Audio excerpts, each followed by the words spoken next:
Assalamualaikum warahmatullahi wabarakatuh. Kami dari kelompok 4 dari kelas TIB 23 akan mempresentasikan tentang proyek akhir kami, yaitu Laundry App. Next. Di sini kita ada 4 anggota. Yang pertama yaitu Raihan Rizky Alvareza dengan digit NIN terakhir 067. Lalu ada Fahrian Akbar Rizky Santoso dengan 3 digit NIM terakhir 062. Lalu saya sendiri Hikmah Aprilia dengan 3 digit NIM terakhir 058. Lalu ada Muhammad Sahlevi dengan 3 digit NIM terakhir 051. Next. Latar belakang, Laundry App adalah sebuah aplikasi web berbasis Object Oriented Programming atau OOP yang dirancang untuk mempermudah proses transaksi dan manajemen layanan laundry.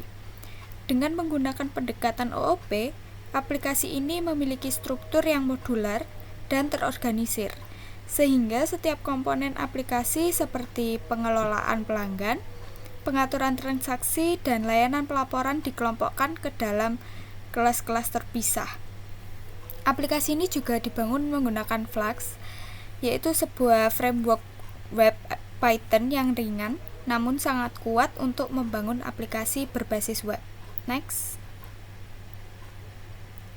Nah, di sini kita akan membahas dua topik, yaitu yang pertama implementasi OOP. Di sini kita akan membahas kelas dan objek, lalu inheritance, lalu ada polymorphism, abstract, dan interface class. Kedua ada implementasi frontend. Yang pertama nanti kita akan membahas arsitektur React, lalu ada styling Tailwind CSS, lalu ada integrasi components. Next. Yang pertama itu adalah kelas dan objek. Kelas sendiri yaitu template atau blueprint untuk membuat objek yang mendefinisikan atribut atau data dan fungsi yang akan dimiliki objek. Sedangkan objek sendiri itu adalah wujud nyata dari sebuah kelas di mana setiap objek memiliki data uniknya sendiri. Next. Nah, di sini kita menggunakan kelas user sebagai template dasar yang mendefinisikan properti umum atau pengguna sistem. Jadi kelas user ini kelas induk yang nantinya akan digunakan atau diturunkan. Objek dari kelas induk ini sendiri itu ada username, email, password, dan juga nama. Next. Nah, ini kelas customer itu adalah kelas turunan atau anak dari kelas user. Dibuktikan dengan fungsi super ini, di mana dia ada parameter ID, user, username, email, password, dan nama. Next. Selanjutnya ada inheritance atau pewarisan.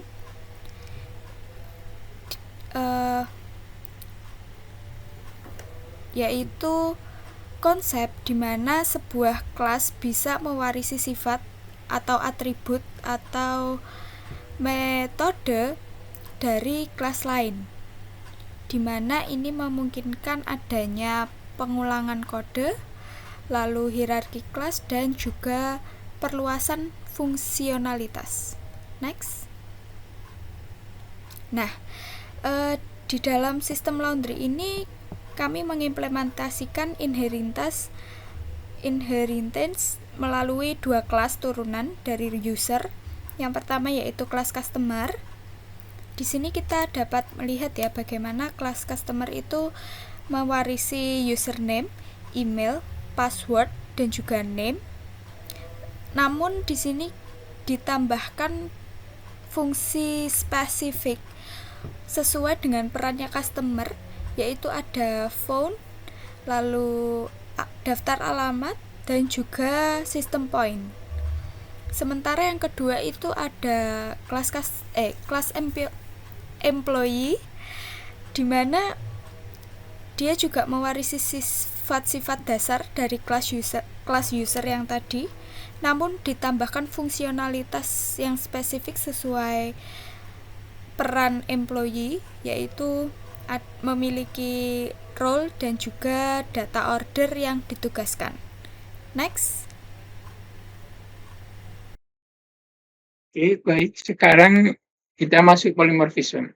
Jadi polymorphism di sini artinya metode yang sama yang bisa diimplementasikan atau dipakai oleh objek yang berbeda, tapi hasilnya nanti sesuai dengan kebutuhan masing-masing objek. Nah, di sini kita menggunakan function toDict. Nah, fungsi ini merupakan fungsi yang digunakan untuk polymorphism.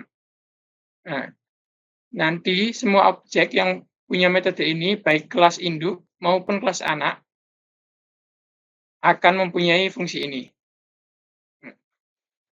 Tapi fungsi toDict ini apa yang ingin dilakukan fungsi toDict ini bergantung kepada apa jenis objeknya. Nah, di sini fungsi ini memiliki atribut yaitu ID, createAdd, dan updateAdd. Oke, selanjutnya ini adalah function tick, turunan dari fungsi induk sebelumnya. Jadi di sini turunan ini menambahkan seperti nomor telepon, lalu alamat, dan poin. Jadi di customer ini memberikan informasi yang lebih lengkap. Nah, dan fungsi ini menerapkan metode override yang dibuktikan dengan fungsi berikut. Lalu mengapa polymorphism itu penting? Nah, polymorphism ini membuat kode lebih mudah digunakan dan fleksibel. Kita cukup memanggil metode toDict tanpa peduli apakah itu dipanggil di kelas induk atau kelas anak. Hasilnya nanti akan sesuai dengan jenis objeknya. Lalu kita ke abstract class, abstract dan interface class. Apa itu abstract class? Nah, di sini abstract class adalah kelas yang tidak dapat diinstansi secara langsung. Nah, kelas ini berfungsi sebagai template atau blueprint untuk kelas-kelas lain yang ingin mewarisinya. Kelas ini mengandung metode dengan implementasi lengkap atau hanya deklarasi yang harus diimplementasikan oleh kelas turunannya. Jadi, di kelas Imongo repository ini adalah kita mendefinisikan dua metode abstrak, yaitu create dan find one. Lalu subkelas yang menggunakan Imongo repository nantinya juga harus menyediakan implementasi konkret untuk kedua metode ini. Selanjutnya yaitu interface class. Nah, interface class ini adalah kontrak yang harus dipatuhi oleh masing-masing kelas yang mengimplementasikannya. Jadi interface ini biasanya didefinisikan dengan kelas abstrak yang hanya mendeklarasikan metode tanpa memberikan implementasi. Jadi di kelas ID Data Service ini bertindak sebagai sebuah interface, kelas yang harus mewarisi ID Data Service ini harus mengimplementasikan metode create. Dijelaskan oleh teman saya. Assalamualaikum warahmatullahi wabarakatuh. Perkenalkan, nama saya Varian Bariski Santoso.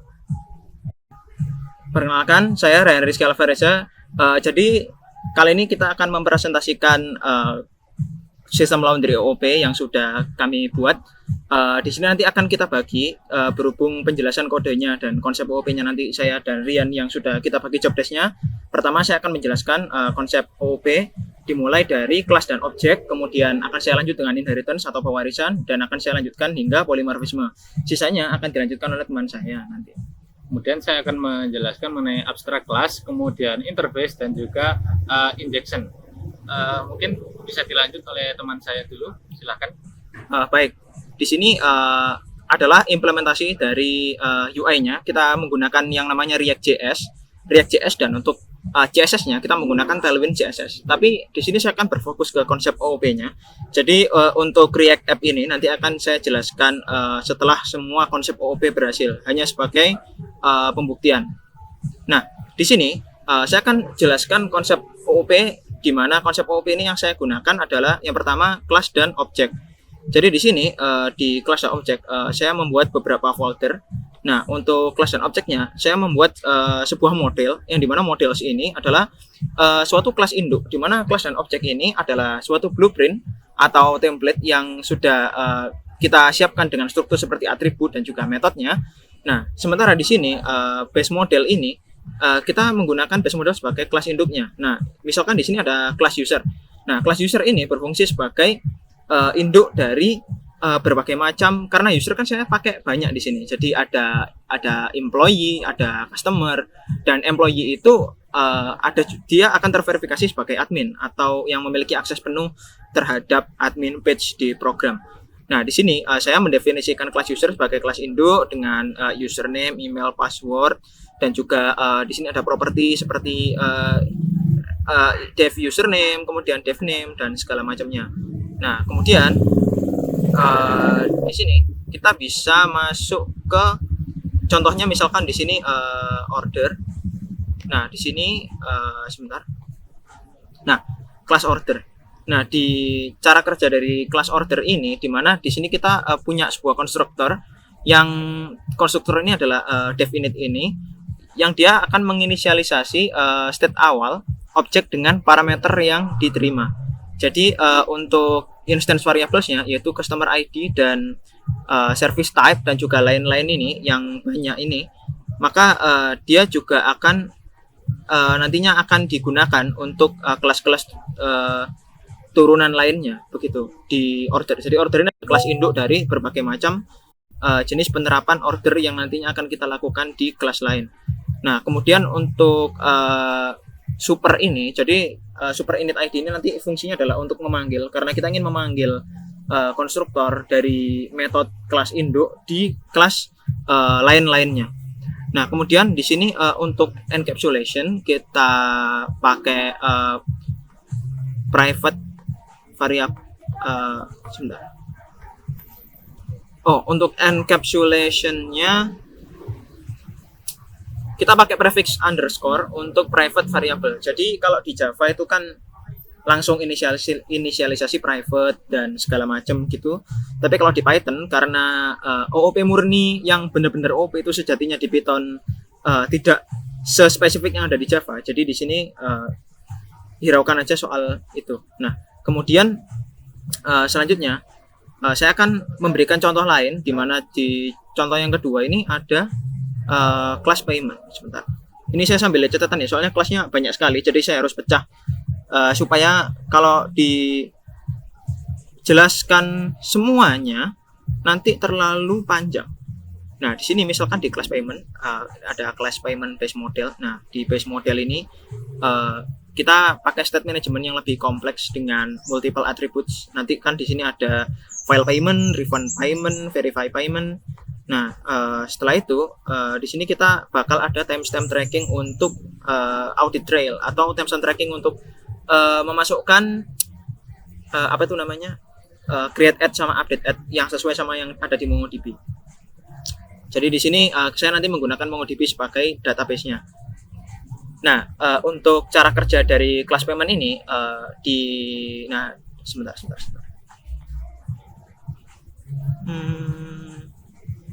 Nah, di add property ini dia akan menyediakan control access ke internal state. Nah, kemudian si metodenya ini akan memodifikasi state dengan validasi dan side effects. Nah, kemudian di sini kita akan memasukkan default value untuk parameternya, dan kita gunakan state tracking untuk verifikasi dan voting. Nah, setelah itu di payment ini langsung saya masuk ke implementasi service-nya aja. Mohon maaf, ini untuk mempersingkat waktu. Jadi misalkan di payment ini kan adalah sebuah kelas induk ya, base model. Nah, kemudian kita masuk ke service. Jadi service ini untuk menghandle banyak sekali logic yang harusnya kita gunakan. Jadi di sini kita masuk ke payment service. Nah, di sini kita import semua data yang dibutuhkan seperti datetime, ini library. Nah, kemudian ini tadi source models payment, import payment transaction. Jadi di sini kita import dari models payment, ada payment dan juga transaction. Nah, dari ini kita definisikan class payment service, kemudian kita initialization. Maaf. Nah, maka nantinya di sini kita akan menggunakan, nanti akan saya jelaskan karena ini adalah abstrak. Jadi segala macam bentuk fungsi yang didefinisikan pada base model tadi ini nanti mainnya akan mengarah ke repository. Jadi di abstract class nanti akan dijelaskan oleh teman saya di repository. Fungsinya ini sama semua, jadi validate payment dan segala macam. Nah, ini artinya bahwa kita sudah berhasil mengakses properti dan juga atribut serta metode yang ada dari class payment tadi. Nah, di sini kita langsung lakukan sebuah logic di mana payment repository tadi akan kita masukkan ke sini. Jadi payment service ini adalah sebuah logic ya, di mana seperti ini, save profile itu kita membuat sebuah kelas yang dimana kelas ini nanti kita membuat sebuah function yang dimana function ini nanti akan diakses oleh endpoint di folder endpoint ini. Ini saya kasih contoh, misalkan di sini payment service mana ya, misalkan create payment. Nah, di sini kita buat create payment, tapi payment ini tadi kita sudah berhasil mengambil properti dan metode yang ada pada kelas induk, yaitu payment. Nah, setelah itu kita bisa cek pada endpoint create payment, payment.py ini. Sebentar. Nah, create payment. Jadi kita mengakses, kalau misalkan kita lihat di atas, tadi kita sudah payment service ini ya, payment service sudah kita import karena nama filenya adalah payment service. Jadi kita importnya payment service. Nah, source service payment service. Jadi kita mengimport payment service. Jadi kita bisa mengakses apa aja yang ada di payment service. Nah, untuk get payment service dan get order service itu mainnya nanti di repository, ada interface sama abstract, akan dijelaskan oleh teman saya. Nah, tadi untuk create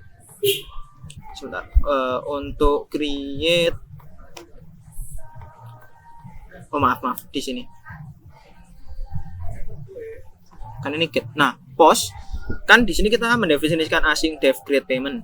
Nah, untuk payment data, payment create itu nanti kita berhasil memanggil payment create dari order service.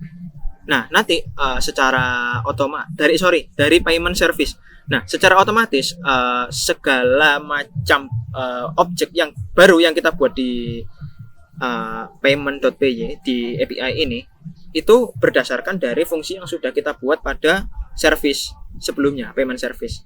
Nah, di sini kita bisa lihat bahwa validate order misalkan order sama dengan await order service.get order.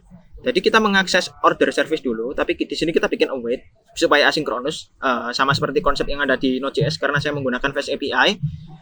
Kemudian di sini ada payment data.order ID. Jadi get order itu nanti kita panggil di repository, tapi di sini intinya bahwa di ini konsep inheritance.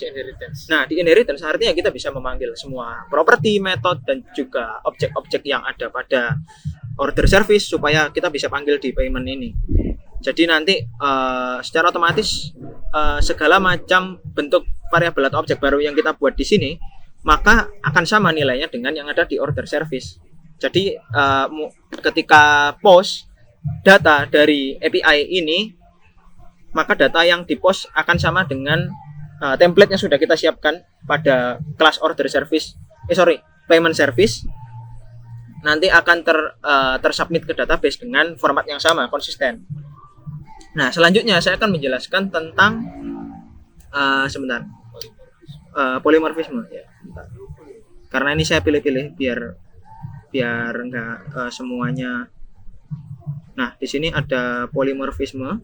Jadi polymorphisme ini kan memungkinkan sebuah objek untuk tampil dalam berbagai bentuk implementasi. Jadi kalau di polimorfisme ini erat kaitannya sama yang namanya interface. Jadi nanti selanjutnya akan dijelaskan oleh teman saya. Nah, di polimorfisme dalam ini contohnya apa ya? Payment processing. Nah, jadi si polimorfisme ini kalau di Python yang saya buat ya, misalkan sebentar,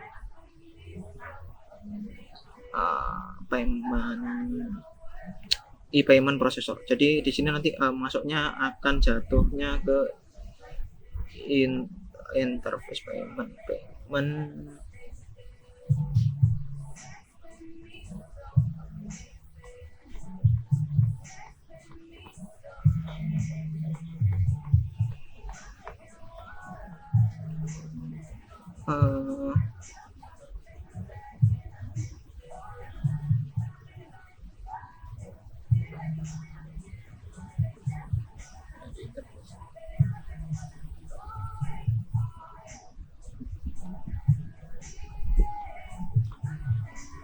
Nah, ini aja. Karena di payment itu terlalu panjang, di sini saya mau pakai yang namanya notification. Memang namanya interface, tapi di sini juga menerapkan polymorphisme, di mana segala macam bentuk function dan metode yang kita buat di notification.py ini nantinya ketika suatu kelas itu mewarisi atau mengimplementasikan notification interface, maka dia harus ngikut sama metode yang sudah kita definisikan sebelumnya di notification.py. Di sini contohnya misalkan di service kita ada notification service. Nah, sama semua kan, create notification, kemudian get notification, user notification. Kalau misalkan kita samain gimana ya, nggak bisa di split. Bentar. Nah, kurang lebih seperti ini. Jadi dia mewakili function-function dan metode yang dibuat, jadi nanti jadi sama persis, dan itu kaitannya sama interface sama abstract method yang selanjutnya akan dijelaskan oleh teman saya.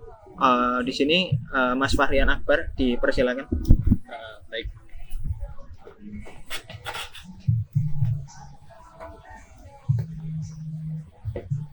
Baik, di sini saya akan melanjutkan penjelasan teman saya sebelumnya, yaitu kita akan masuk ke metode berikutnya, yaitu masuk ke abstract class dan interface. Jadi apa sih itu abstract class? Abstract class itu adalah sebuah blueprint atau biasa disebut sebagai cetak biru yang nantinya digunakan pada proses input-output data dari user ke backend secara langsung. Kurang lebih seperti itu gambaran singkatnya. Fungsinya itu untuk menjaga atau membuat data yang diterima dari user kemudian disimpan ke database itu strukturnya tetap, sehingga pada finalnya nanti atau pada database itu nanti strukturnya akan tetap, dan yang tentunya itu akan membuat konsistensi data yang disimpan di database itu menjadi semakin baik. Jadi langsung saja kita masuk interface. Di sini pada interface kita ambil contoh misalkan dari repository. Kemudian sebentar saya siapkan dulu. Nah, kemudian di sini ada Imong repository yang di sini berisi untuk yang nantinya itu digunakan untuk create sebuah, bisa dikatakan dia sebuah bukan sebuah sih, maaf. Di sini blueprint yang akan menampilkan abstract method yang berupa function create, kemudian ada find one, kemudian ada find many, update, dan lain sebagainya. Yang ini nanti biasanya akan digunakan pada misalkan kita gunakan di sini pada order. Jadi secara garis besarnya untuk Imong repository ini bisa digunakan untuk layanan service. Coba kita masuk ke layanan service. Misalkan kita masuk ke service, kemudian misalkan order repository. Nah, di sini pada interface repository kita mengimpor yang namanya imongo repository, yang nantinya pada imongo repository ini akan kita gunakan method create, kemudian method find one, find many, update, hingga delete. Yang kalau kita lihat pada repository ini juga terdapat function yang sama, yaitu create, kemudian ada find one, find many, dan juga delete. Nah, jadi di sini seperti yang saya katakan sebelumnya bahwa kalau interface itu dia digunakan sebagai cetak biru dari data yang diterima oleh user hingga disimpan lagi ke database. Sebentar. Kemudian kita akan coba ambil contoh lain. Kita kembali lagi kepada interface. Sebentar.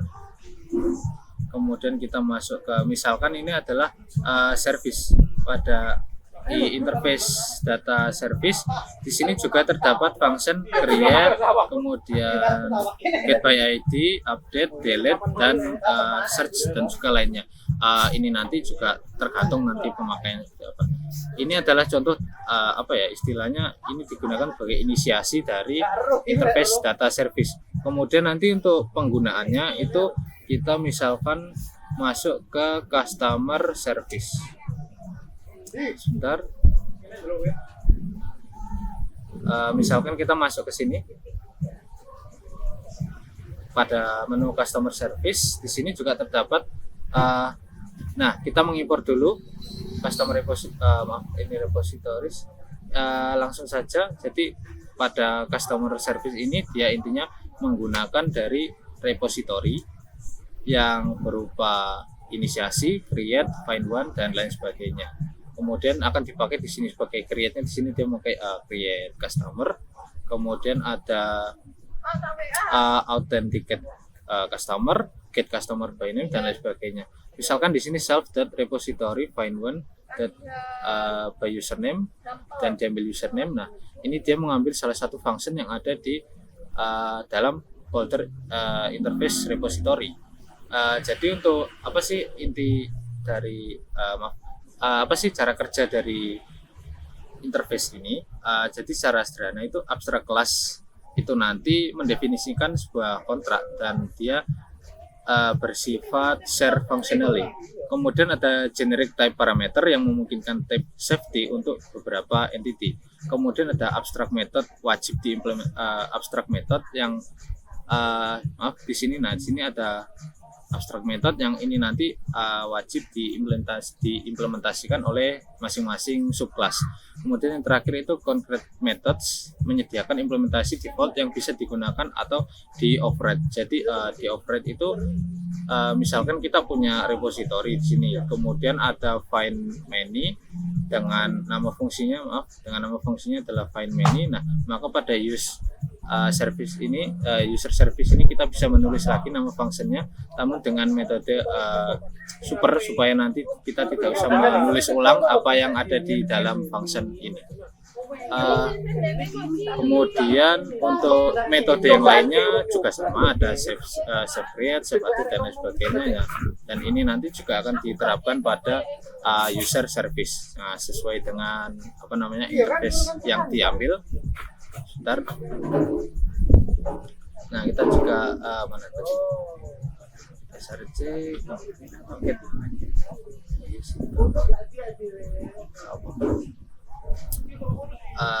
Jadi intinya seperti itu. Pada user service ini nanti akan digunakan atau mengambil function dari repository. Iki di dikat atau ngomong dikat menang. Iki engko di jalani programnya tak lanjut kemudian akan dilanjut oleh teman saya.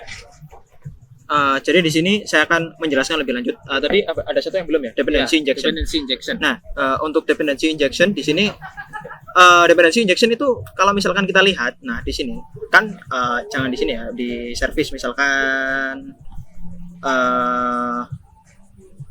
dependency injection tuh sebenarnya awalnya di notification kami mau pakai notifikasi yang dinamis. Jadi ketika kita bikin update status, maka dia juga akan ikut update. Tapi ternyata meskipun kami menggunakan injection untuk notification service, konsep OOP tidak bisa menghandle lebih dari satu event method. Jadi misalkan kita bikin order baru, kemudian sekaligus membuat notifikasi yang sesuai dengan status order dibuat. Katakanlah kita bikin order baru, statusnya menunggu kurir.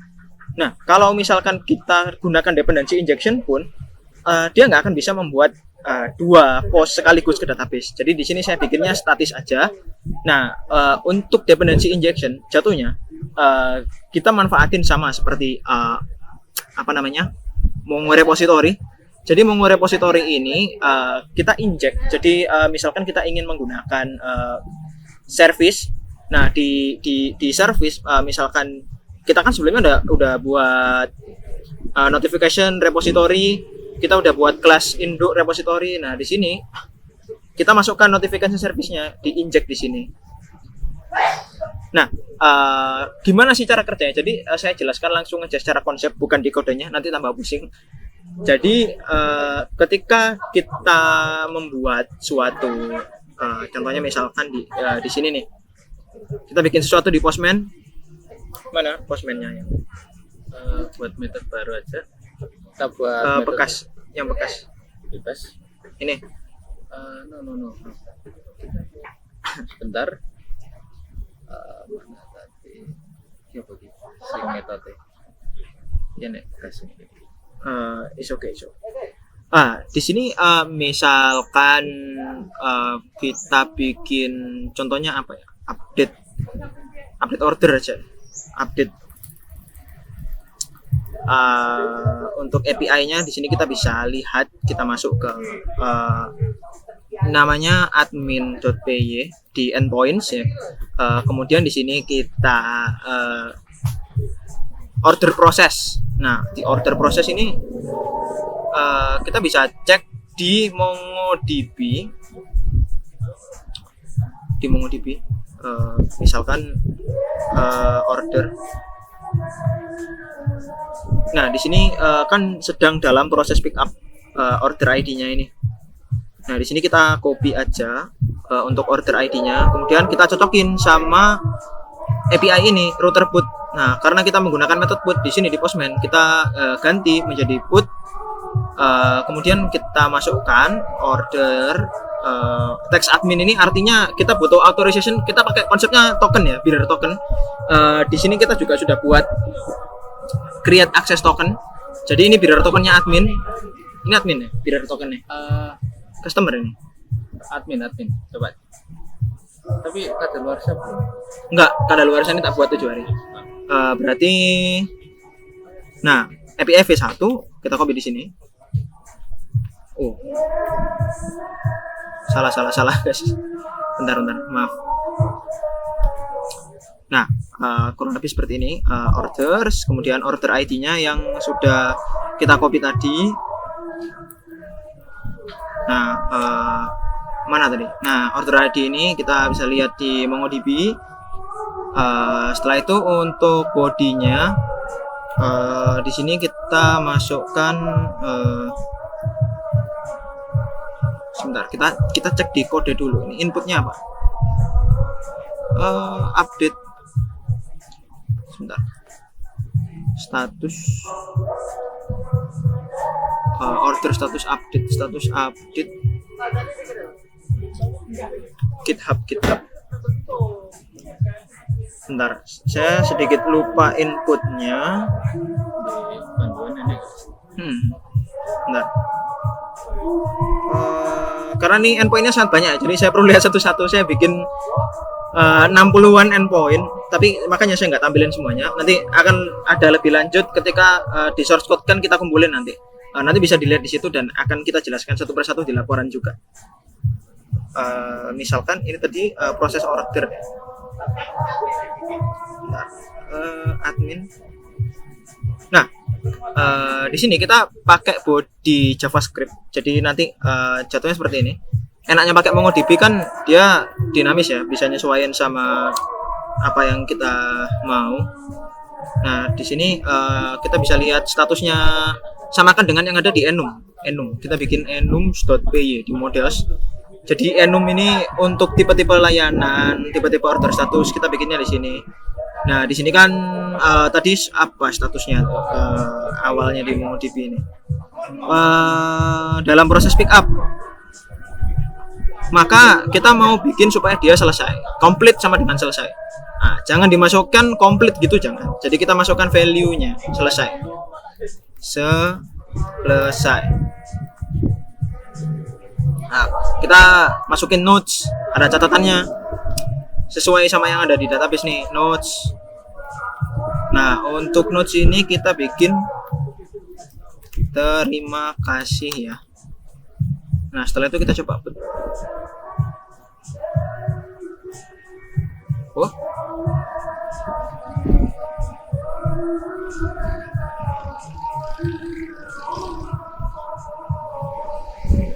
Ini postman-nya sing mana?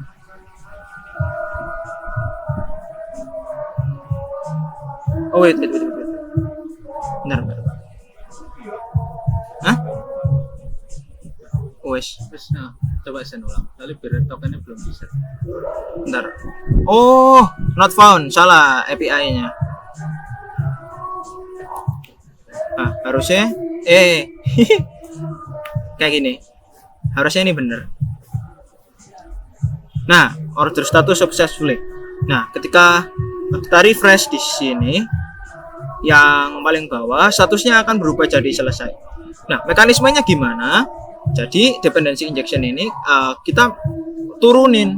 Nah, bukan di sini, di endpoint admin ini bertindak sebagai program yang akan sebagai tempat atau wadah input dari user di API-nya.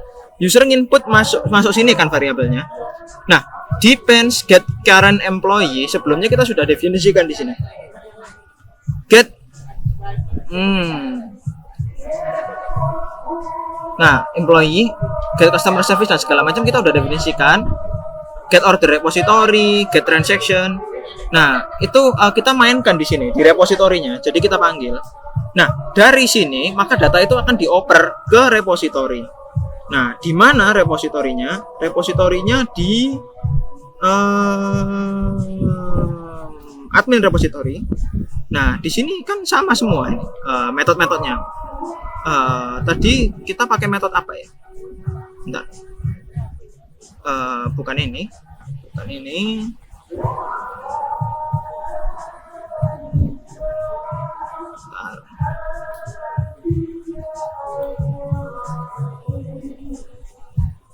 Nah, update. Jadi kita melakukan update. Jadi semua metode ini tadi dimasukin ke sini. Jadi repository itu menjembatani antara si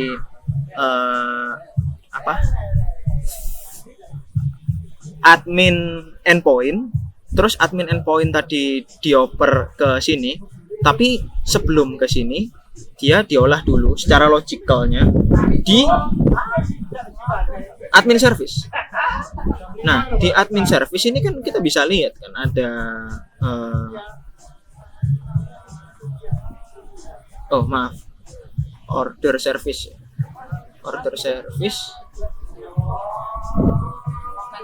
Nah, ini dia proses order. Nah, dia diolah di sini dan kemudian dia masuk ke repository. Oh maaf, berarti bukan admin ya. Tadi yang dimaksud di admin ini sebentar. Proses order. Nah, proses order yang dimaksud itu, proses order ini berarti di repository. Dia diolah secara logical di service. Nah, setelah itu dari service dia nerusin ke repository. Di repositorinya ini berarti order repository. Nah, di order repository dia akan diolah maaf. Nah, di update ini, di update. Nah, update ini kemudian ada data update at datetime.now, log operation segala macam. Dia akan diterusin ke MongoDB. Nah, kalau bisa jeli kita lihat di sini bahwa ini result await self.collection update 1, kita update collectionnya sesuai dengan orders yang kita update tadi supaya database MongoDB kita terupdate semuanya. Jadi kurang lebih seperti itu. Nah, React.js ini buat apa? Karena saya ini bukan matkul soal front end, jadi sepertinya untuk kode front end-nya tidak perlu saya jelaskan lebih panjang. Intinya, ketika kita masuk ke sini, ini adalah customer profile. Kita cek di my orders and payment. Ini kita buatkan alias di React.js. Jadi kita bikin my orders yang kita nge-get data order dari si orang yang login ini tadi. Ya namanya siapa itu tadi di my profile. Nah, kita bisa cek di sini. Misalkan kita mau cek nih, sinkron nggak sama database nih. Coba kita lihat. Wait. Nah, statusnya selesai, sudah kita ubah tadi. Nah, kalau misalkan jadi di sini dia melakukan get data berdasarkan API yang ada pada endpoint user. Bentar, kita bisa cek di front end nih. Saya bedah sedikit customer order list. Nah, di sini di customer order list, kemudian kan ini untuk payment ya. Nah, ini localhost API v1 orders. Nah, kita bisa lihat di orders API apa aja sih data yang tampil gitu kan. Orders API mana API endpoint order. Nah, untuk get ordersnya di sini kita bisa cek.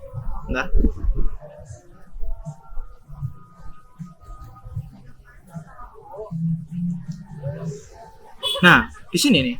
Nah, ini kan kita cek secara keseluruhan ya. Kita bukan get by order ID karena kita mau tampilkan semua ordernya. Nah, dia otomatis semua konsep OOP ini akan terpakai, interface segala macam. Jadi dia saling dioper dan data-data ini akan tersinkronisasi. Depends get customer. Jadi kita get customer, kita pakai interface yang di customer tadi. Jadi otomatis ini adalah order dari milik si customer yang login sekarang. Nah, yang tampil nanti bakal ada apa aja. Nah, ini ada order response nih, kita bisa lihat di kelas order response kan. Ada customer ID, service type segala macam. Nah, dari mana? Kita oleh dari logic si order ini, order service mana ya order service-nya. Nah, di order service.py. Nah, di sini sebelumnya kan sebentar, get-nya mana? Get. Nah, get customer orders. Nah, ini kita bisa lihat bahwa dia mengambil di repository dan kemudian dia ngarahnya ke models dari si order ini. Jadi dia menampilkan semuanya sesuai dengan struktur yang ada pada database. Nah, kurang lebih seperti itu. Jadi di front end-nya kurang lebih seperti ini. Nah, ini untuk admin ya, front end untuk admin. Nah, di sini misalkan kita cek view payment details. Nah, seperti ini kita hanya tinggal melakukan get. Untuk payment proof ini kita nggak pakai CDN pihak ketiga, jadi kita pure save di database aja. Nanti kita format dari URL. Nah, untuk payment methodnya ini sama semua dengan yang ada di MongoDB. Kurang lebih hasilnya seperti ini. Untuk terakhir mungkin demo project by front end aja supaya mudah, yang akan dilanjutkan oleh teman saya, mulai dari proses bikin order baru oleh customer sampai ordernya diganti jadi selesai. Nanti customer cukup bikin update, bikin satu payment baru, kemudian paymentnya di ACC admin, statusnya kan menunggu pick up, nanti akan diubah oleh admin, langsung selesai aja. Kita ingin mendapatkan gambaran program secara keseluruhan gitu. Mungkin bisa dilanjut oleh teman saya. Baik, terima kasih. Di sini saya akan melanjutkan penjelasan dari teman saya sebelumnya. Di sini saya akan melakukan demonstrasi sederhana bagaimana cara users membuat order, kemudian hingga timelinenya itu selesai. Jadi di sini saya kan sudah masuk pada profile, yaitu dia di dashboardnya user. Di sini ada menu my orders dan lain sebagainya, create order, track dan lain sebagainya. Ini semuanya juga termasuk ke dalam menu user. Tapi karena kita kali ini fokusnya pada create order saja, di sini saya akan fokus pada bagaimana order dibuat hingga order selesai. Jadi langsung saja kita pastinya itu kita harus login dulu ya terlebih dahulu. Kemudian kita masuk ke create order di sini. Nah, kalau kita lihat di sini kita disuruh mengisi beberapa field, tinggal kita isi saja. Misalkan untuk service type-nya itu kita adalah dry cleaning misalkan dengan berat perkiraan adalah 6 kilo dan set pick up address itu misalkan saya ambil kantor. Kemudian untuk pick up schedule itu kita bisa menggunakan tanggal hari ini. Kemudian delivery schedule misalkan kita buat besok. Kemudian special notes misalkan kita tambahkan pewangi. Kemudian kita agent service-nya kita misalkan parfum sama softener. Untuk foto ini misalkan kita isi bebas sini. Kemudian kita create order. Nah, sini kita tadi kan sudah membuat create order. Setelah itu kita langsung diarahkan ke my orders. Nah, di my orders di sini terdapat status menunggu pembayaran dengan total harga sekian. Kita di sini bisa diarahkan untuk melihat kita akan melakukan create payment di sini. Kita diarahkan menuju ke create payment. Tapi kalau misalkan kita mau lihat dari sisi admin terlebih dahulu, kita misalkan manage order. Nah, di sini akan belum terlihat sama sekali. Pending order masih kosong, in progress kosong, ready for delivery juga kosong. Jadi kenapa bisa demikian? Karena pada logic backend sebelumnya itu kita sudah melakukan setting bahwasanya ketika pesanan itu belum dibayarkan ataupun belum diproses oleh admin secara manual, maka tidak akan ditampilkan pada manage order. Ya, jadi kita pertama itu harus membayar dulu. Kita masuk create payment. Nah, sini muncul detailsnya ya, order details, order ID sama total. Kemudian di sini kita ambil misalkan OVO, banknya adalah Bank Jago misalkan, dan akun nomornya adalah kita random. Kemudian kita payment proof-nya diisi foto yang sama misalkan. Kemudian kita create payment. Nah, di sini kita muncul payment details dengan status pending, yang artinya di sini pada view admin nantinya akan muncul payment details yang dengan statusnya adalah pending. Kemudian ini untuk detail yang lainnya bebas. Kemudian kita akan masuk ke admin. Nah, sini kita akan masuk ke pending payments. Nah, sini akan muncul pending payments dari user sebelumnya. Totalnya sekian dan metodenya apa. Kalau kita lihat paymentnya di sini yang foto yang kita kirimkan sebelumnya, tinggal kita kirimkan verification note misalkan pembayaran diterima. Kemudian di sini kita verify. Nah, selesai, maka pada manage order akan muncul proses order. Akan muncul list orderan user sebelumnya dengan notes yang kita tambahkan sebelumnya. Kemudian kita dari sisi admin tinggal menambahkan update statusnya apa. Misalkan di sini saya langsung selesai saja untuk mempercepat waktu. Nah, sini selesai dan processing notes kita isi terima kasih. Kemudian kita update status. Nah, statusnya itu sudah tidak ada pada pending orders. Dan kalau kita lihat pada user, pada my orders, kita refresh dulu. Nah, yang tadi kita buat sudah selesai menjadi statusnya sudah selesai dengan muncul view payment details dan juga add review. Misalkan kita juga mau menambahkan review, ini juga opsional sebenarnya. Kalau misalkan mau menambahkan bintang 5, kemudian kita beri top dan kita kosongin saja untuk fotonya kali ini. Langsung pada submit review. Maaf, misalkan di sini kita ganti dengan pelayanan bagus gitu. Kemudian kita submit. Nah, submit successfully, kita muncul ordernya tadi apa, ratingnya berapa, comments-nya apa, dan tanggal pembuatannya. Kemudian kalau kita cek di sini ya juga sama, intinya dia sudah selesai. Kemudian kalau misalkan kita ingin melihat track orders juga bisa pada orders yang baru kita buat tadi sebelumnya, view tracking details. Nah, di sini dia juga sudah muncul timelinenya, yaitu menunggu pembayaran, kemudian menunggu pick up hingga selesai. Kemudian kalau kita lihat dari sisi admin, misalkan kita mau mengelola yang namanya manage review. Nah, nanti akan muncul review yang dimunculkan dari user sebelumnya. Yang ini adalah yang baru saja kita buat tadi. Kalau kita punya misalkan mau memberi respon juga silahkan. Kalau misalkan tidak diberi respon juga tak masalah. Yang intinya jika dari sisi user selesai, maka pada sisi admin di sini juga sudah selesai. Ini adalah contoh dari beberapa order yang masih in progress dan juga ready for delivery. Ini memang sengaja ditampilkan supaya nanti bisa melihat gimana sih timelinenya setelah payment itu masuk ke dalam pending orders. Nah, kurang lebih nanti untuk alurnya juga seperti ini, mulai dari proses pick up, kemudian dicuci, hingga siap diantar oleh kurir. Yang kalau misalkan sudah siap diantar, maka nanti statusnya juga akan selesai. Jadi secara garis besar itu adalah fitur dari website yang kita buat ini. Baik, mungkin sekian penjelasan dari kami. Mohon maaf apabila ada kekurangan. Kurang lebih seperti itu ya. Di sini kita teks-teksnya jadi kita pakai yang namanya Python Fast API sebagai bentuk perantara antara sisi user dan sisi client side dan juga server side. Setelah itu kita gunakan React.js juga untuk input user side-nya.